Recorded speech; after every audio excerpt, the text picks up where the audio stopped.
Bugün görüşmeler yapıldı tırların sınırdan geçebilmesi için. Evet. Son durum nedir? Tırlar hala bekletiliyor, senden dinleyelim.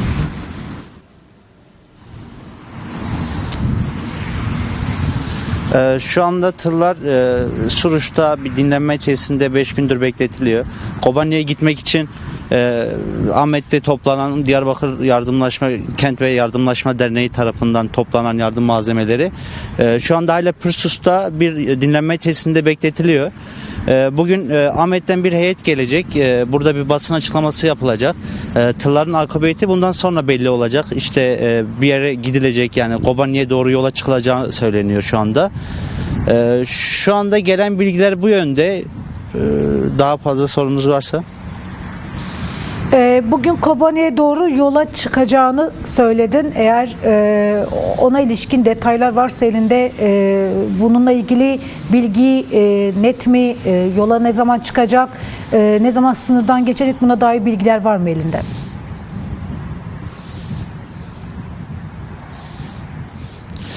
Şöyle bir bilgi var. Ahmet'ten bir heyet gelip burada basın açıklaması gerçekleştirecek. Saat 4'te basın açıklaması yapılması bekleniyor. Ondan sonra tam olarak belli olacak. Yani şu an elimizde net bir bilgi yok. Ama şöyle diyebiliriz. Yani bu tırlar bugün Kobani'ye geçmeye hazır. Yani o şekilde bekletiliyor. Değerli Elfazi, Barış Anneleri aslında sürecin başından beri çeşitli eylem ve etkinliklerle hep sahada oldular ve Rojava halkıyla dayanışma duygularını dile getirdiler. Bugünkü eylemde öne çıkan başlıklar neler oldu? Evet, aslında yani savaşın başladığı günden bu ana kadar, 6 Şubat'tan bu yana Barış Anneleri'nin de aslında bunu protesto etme açısından, hem buna karşı çıkma noktasında da İstanbul'dan doğru eylemselliklerini gerçekleştiriyorlar. Biliyorsunuz geçtiğimiz hafta da aslında anneler, Barış Anneleri, İstanbul Barış Anneleri İnisiyatifi konsoloslukların önünde bir eylem gerçekleştirmişti. İngiltere, İsrail, ABD ve Suriye olmak üzere 4 konsolosluğun önünde 4 günlük bir eylem program koymuşlardı önlerine.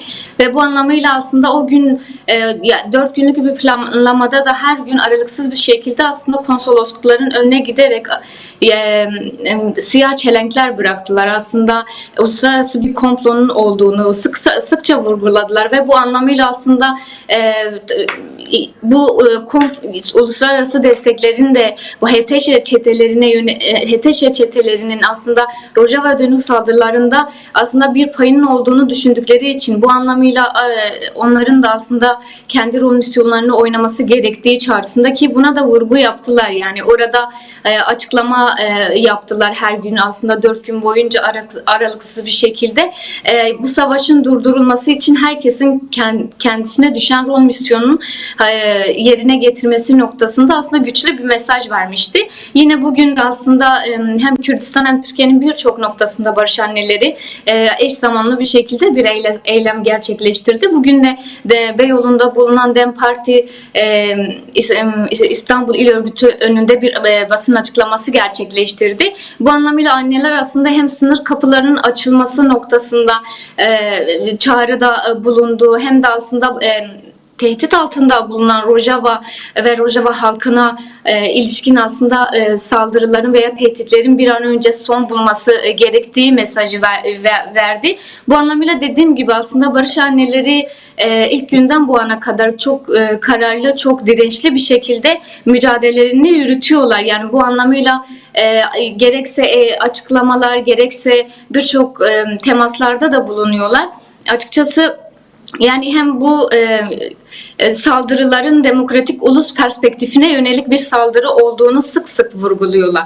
Yani tabii ki de bu noktada hem başta Barış Anneleri olmak üzere aslında kadınların, gençlerin, İstanbul'da aslında hayata geçiren tüm eylemselliklerin de aslında tüm sosyalist kesimler de aynı zamanda bu etkinliklere destek verdi. Yani halkların birliği aslında burada da çok açık bir şekilde kendini göstermiş oldu. Dediğim gibi yani anneler ilk günden bu ana kadar yani bu hem saldırıların hem tehditlerin bir an önce durması gerektiği çağrısına yaptılar. Bugün de bir kez daha yenilediler ve orada hastanelerde ilaçların tükenmesi, ilaca erişimin olmadığına sık sık vurguladılar ve bu anlamıyla kapıların bir an önce açılması ve oradaki halkla dayanışmanın daha da güçlenmesi gerektiği vurgusu yaptılar barış anneleri. Yine dediğim gibi aslında önümüzdeki günlerde de yine buna benzer birçok eylemsellikleri gerçekleştirilmesi bekleniyor. Yani aslında Rojava'ya dönük saldırılar ve tehditler durana kadar anneler de bu anlamda İstanbul'dan doğru da hem yapacakları plan programlarıyla birlikte aslında hem dayanışmayı güçlendiren çünkü bu Rojava'da aslında dünyanın birçok noktasında gençler de gelmişti biliyorsunuz. Anneler onlarla da görüşmüştü aynı zamanda. Hem taleplerini yine de göstermişti. Yani aslında dünya tarihine damgasını vuran bir Rojava devrimi söz konusu. Bu anlamıyla bundan kaynaklı hedef alındığı da aslında sıkça vurguluyorlar. Yani dediğim gibi barış anneleri bu anlamıyla taleplerini net bir şekilde söylediler. Yani hem birlik vurgusu hem Rojava'ya gitmek için aslında bekletilen tırların derhal gitmesi gerektiği yetkililere çağrıda bulundu. Evet değerli Adalet, burada 5 gündür bekleyişini sürüyor. İlk olarak şunu sormak istiyorum. Yani bugün MHP Genel Başkanı Devlet Bahçeli'nin meclis grup açıklamasında çeşitli ifadeleri vardı. Şöyle diyordu: Suriye'de yeni bir paradigma, yeni bir yapı oluşmuştur. Bu durum beklenen, olması gereken gayedir diyordu. Biz de sürecin hani başından beri gerçekten Suriye'ye endeksi ilerlediğini de gördük ama madem bu kadar gerçekten beklenen oldu bu anlaşmayla, bu entegrasyon görüşmelerinin başlamasıyla, yardım tırlarının engellenmesi ne anlama geliyor? Yani iktidar ortağı böyle bir açıklama yapmışken bir taraftan da tırlar bekletiliyor. Evet, hepimizin aklında şöyle bir soru oluşturuyor. Hala çok kırılgan bir zeminde. Evet, bir mutabakat imzalandı ama bu mutabakatın uygulanması, sürece yayılması, bu demokratik bir zeminin oluşması gerçekten zaman istiyor. Zaten gelinen noktada Türkiye'nin rolünü de biliyoruz. Yani süreç boyunca Türkiye'nin bu meselenin bir tarafı olduğunu, yani tam da işte Kürtlerin bulunduğu yerin karşısında durduğunu zaten biliyoruz. Hani bu hepimizin malumu ve uluslararası Paris Anlaşması'ndan bu yana uluslararası düzeyde de tescillendi.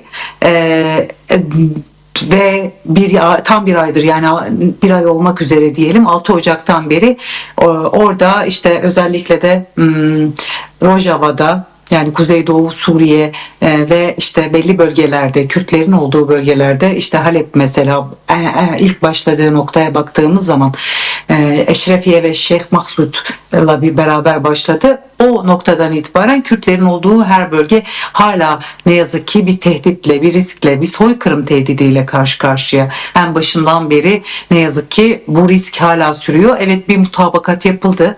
Bu mutabakatı ve bu barış zeminini partimizde, halkımızda ve yani aslında tüm Kürdistan halkı, yani sadece Bakur Kürdistan'ından bahsetmiyorum, destekliyor.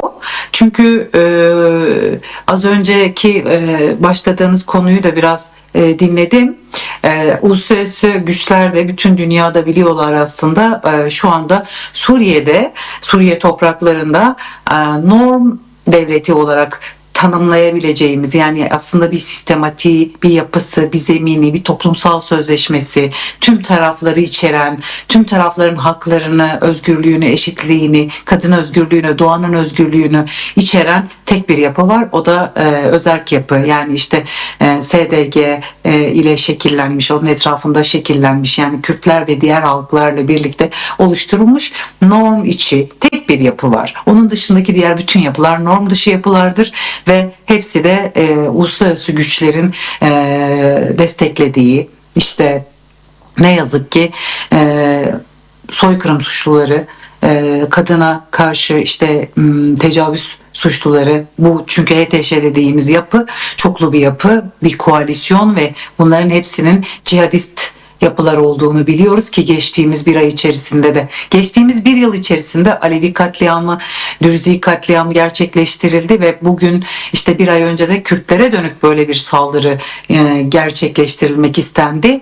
Ve gerçekten bütün dünyanın, bütün Kürt halkının ayağa kalkmasıyla, Kürt dostlarının ayağa kalkmasıyla bugün varılmış bir mutabakat var. Biz de bu mutabakat nedeniyle bir düzeltme de yapmak istiyorum.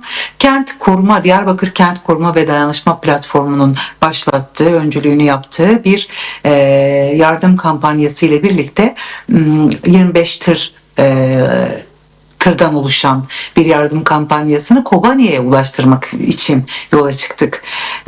Neden Kobani? Çünkü Kobani tam bir aydır kuşatma altında.